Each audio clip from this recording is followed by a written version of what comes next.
Assalamualaikum warahmatullahi wabarakatuh. Selamat datang mahasiswa pada video pembelajaran keempat untuk kelas Ekonomi Publik dan Kesehatan. Perkenalkan saya Indri selaku dosen pengampu pada mata kuliah ini. Baik teman-teman mahasiswa, pada pertemuan keempat ini kita akan membahas ya ruang lingkupnya terkait teori eksternalitas, dampak pencemaran lingkungan, lalu adanya teori pemungutan suara. Harapannya mahasiswa saya mampu untuk memahami konsep eksternalitas secara positif maupun negatif, lalu mahasiswa mampu menjelaskan kembali tentang teori pemungutan suara, serta mahasiswa mampu menguraikan dampak pencemaran lingkungan sampai dengan menunjuk atau mendemonstrasikan dari teori-teori yang sudah kita bahas pada hari ini. Baik. Saya mulai terlebih dahulu untuk membahas eksternalitas, di mana eksternalitas ini adalah segala hal yang dihitungkan dalam produksi barang dan jasa. Eksternalitas adalah hal lain yang tidak diperhitungkan dalam produksi barang dan jasa, dan juga bisa memberikan dampak kepada orang lain. Nah, kalau kita mengkategorikan eksternalitas sebagai perilaku yang memberikan dampak ya, yang dapat dirasakan hal-hal lainnya ya oleh orang lain, maka ini akan menimbulkan dua eksternalitas, dampaknya untuk yang dampak positif maupun dampak yang negatif. Nah, untuk yang hal ini dampaknya teman-teman bisa lihat ada erosi, ada polusi ya. Kedua hal ini adalah contoh eksternalitas bagi alam. Jadi alam kita merugi dan tentunya pasti juga akan berdampak pada human resource ya atau sumber daya manusia. Kalau teman-teman perhatikan di gambar yang sebelah kiri, yang ini di mana lahan di pegunungan sudah mengalami pengikisan. Ini mungkin akibat ya adanya penanaman hutan secara liar yang tidak seharusnya hutan tersebut ya tidak seharusnya tanaman-tanaman tersebut berada di hutan yang terlarang, sehingga komponen atau struktur tanah ini sangat berbahaya dan alhasil terjadilah bencana.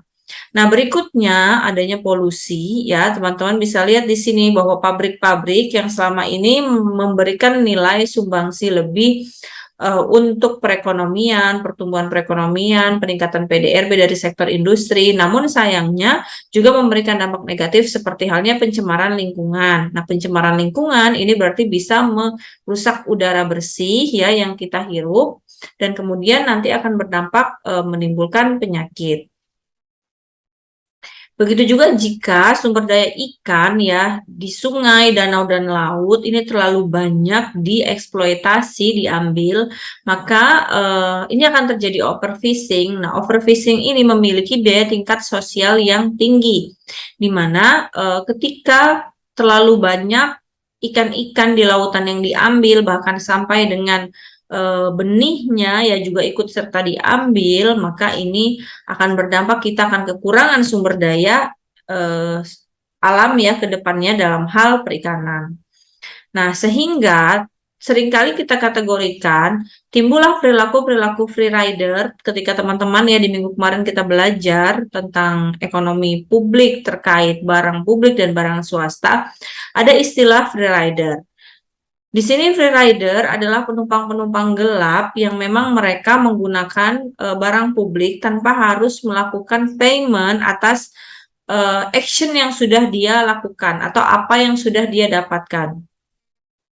Sehingga trikinya adalah barang publik yang ada di masyarakat ini, contohnya tadi seperti ikan ya, saya garis bawahi, merasa bahwa semua orang bisa menambang ikan tersebut ya atau memancing, mengambil semua ikan yang ada di lautan.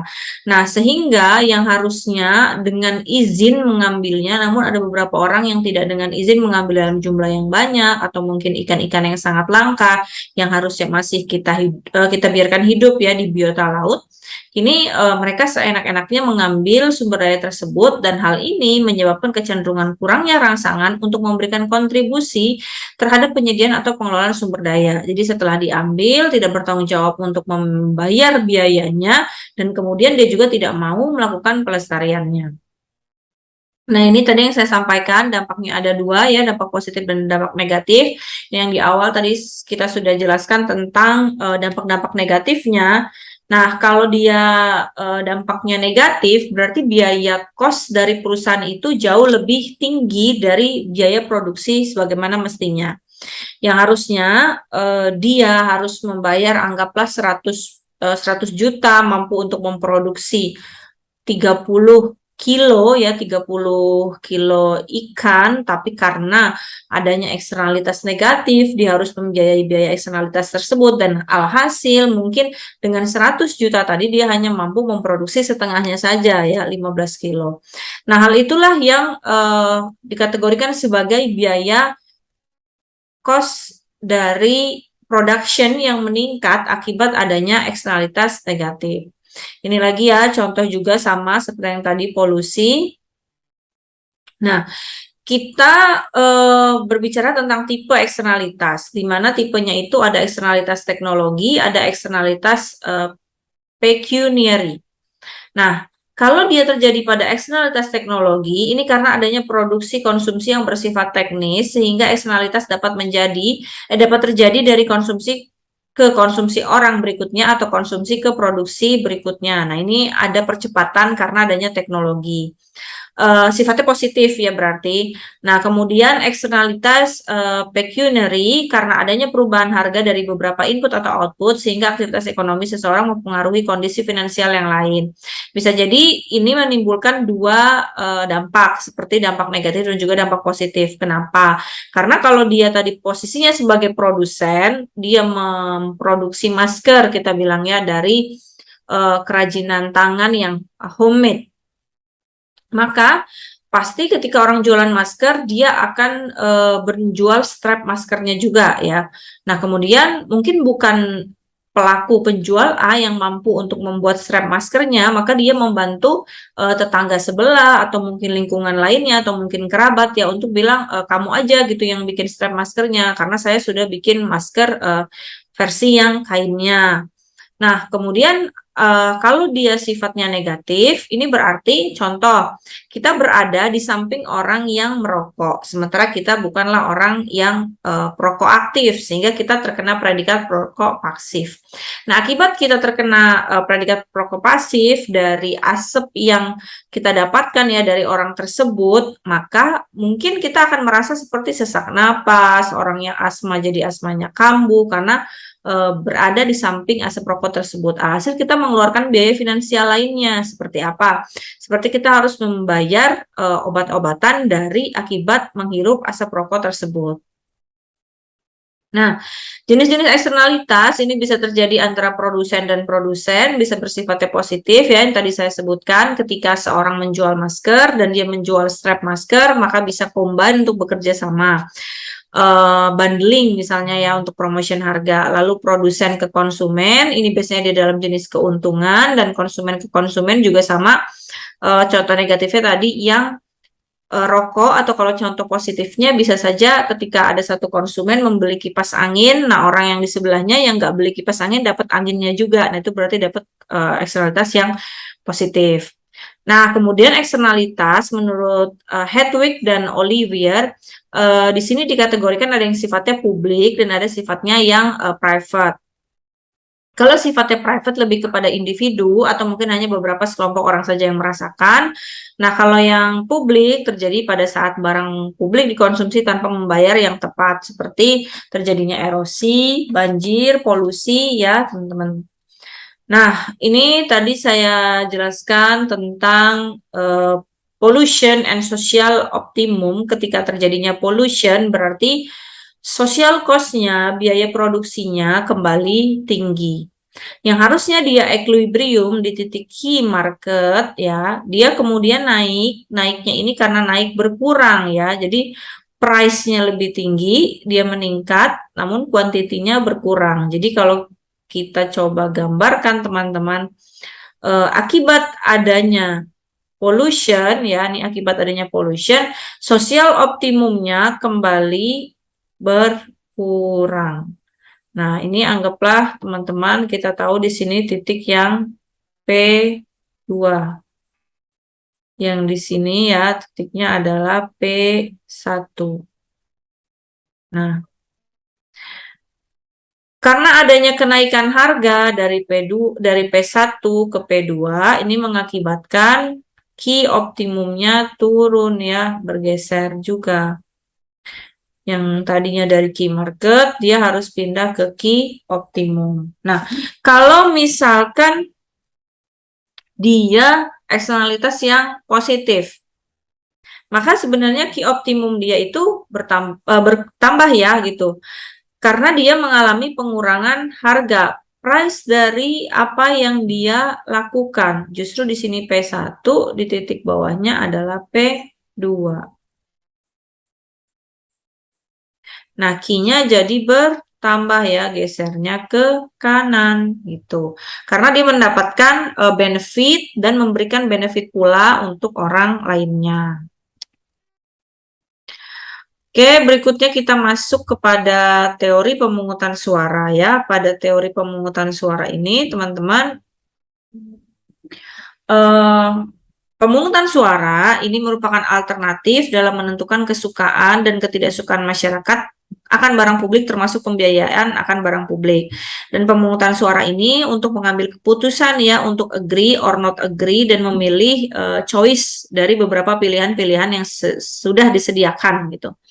Nah, pemungutan suara dilakukan secara sistem ya harga dan tidak dapat dipakai untuk menunjukkan kesukaan masyarakat akan barang publik. Kenapa? Karena kalau barang publik itu lebih kepada sifatnya pemenuhan kebutuhan. Jadi bukan masalah like or dislike, tapi lebih kepada needs-nya ya, bukan don't needs, tapi memang kita needs terhadap barang-barang publik tersebut. Dalam memungut suara dari teorinya ya simple majority, kita bisa ambil dari rumus yang paling gampangnya adalah mayoritas orang mengambil suara sekian banyak lalu dibagi 2 dan ditambah dengan 1. Ini hitung-hitungan secara simple majority-nya. Jadi kalau kita mengambil suara terbanyak dalam satu kelas, misalnya kita mau melakukan pemilihan untuk ketua kelas ya, kita bisa aja voting lalu ambil suara terbanyak dibagi 2 ditambah 1. Kemudian adanya inefisiensi dan mayoritas sederhana ya dalam pengambilan pemungutan suara. Nah, di sini bisa saja dalam memilih biaya, manfaat, dan neto ada kategori yang kita nominalkan. Jadi pemungutan suara tadi kategorinya kan suka atau tidak suka. Nah, kategori suka tidak suka itu bisa kita buat dipecahkan menjadi 3. Mau meninggikan manfaat ya dalam produksi, mau meninggikan manfaat, biaya, atau manfaat netonya gitu. Nah, ini bisa dihitung nanti setuju atau tidak setuju juga gitu.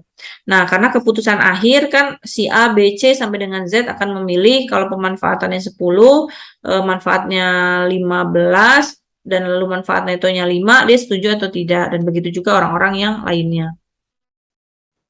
Lalu ada teorinya dari Wixel ya, cara pemungutan suara dengan suara mutlak 100%, anonymous, hasilnya akan sama dengan sistem harga pada pasar yang persaingan sempurna.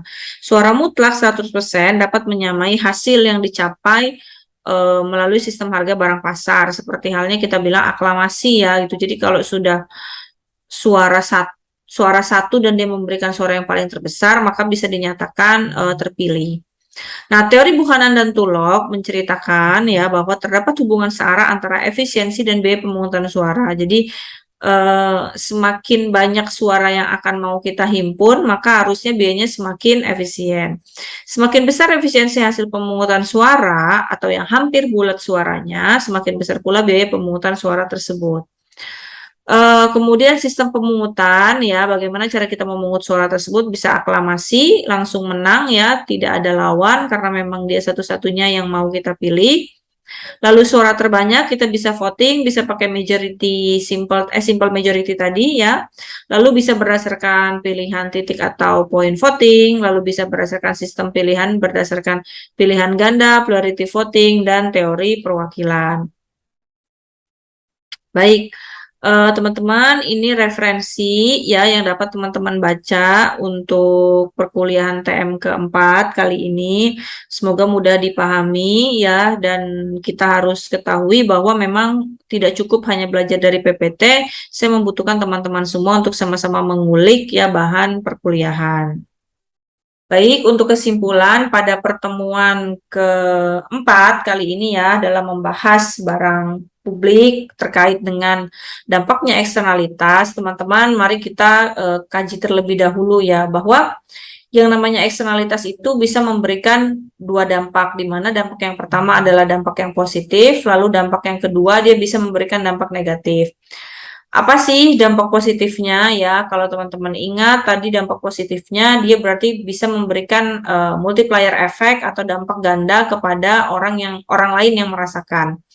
Seperti halnya kalau misalnya saya menggunakan parfum, saya menggunakan kipas angin, lalu mungkin saya membawa tisu dan kebutuhan-kebutuhan itu, apa yang saya lakukan bisa memberikan dampak positif dalam artian orang lain senang ya terhadap apa yang saya lakukan. Nah, sementara yang dampak negatif tadi banyak yang saya contohkan untuk alam ya, teman-teman. Contohnya kayak adanya erosi akibat penanaman di hutan liar sehingga orang-orang yang harusnya tahu bahwa jika kita tanami tanaman di situ bisa menimbulkan erosi dan bisa menimbulkan bahaya ya banjir kepada masyarakat. Namun karena keegoisan dan kebutuhan akan profit, maka orang-orang biasanya sering tetap aja deh nanam di situ.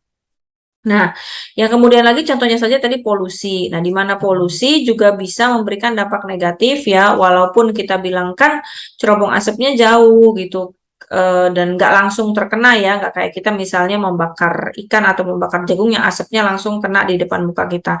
Ya, tapi sirkulasi udara ya dapat kita ketahui bahwa sirkulasi udaranya menjadi terhambat dan selain itu akibat adanya eksternalitas negatif ini kita sadar bahwa biaya dari produksi kita ini semakin meningkat dan jumlah kuantiti dari apa yang kita produksi ini kembali turun. Nah, selain itu adanya teori pemungutan suara, jika teman-teman mengetahui bagaimana caranya memungut suara yang baik ya, tentang voting, simple majority, lalu bagaimana peraturan jika kita mau menghitung suara tersebut bulat dan tentunya dalam barang publik ini seperti saya katakan suka atau tidak suka, bukan needs or don't needs. Karena kalau untuk barang publik semuanya kita pasti akan membutuhkan barang publik tersebut.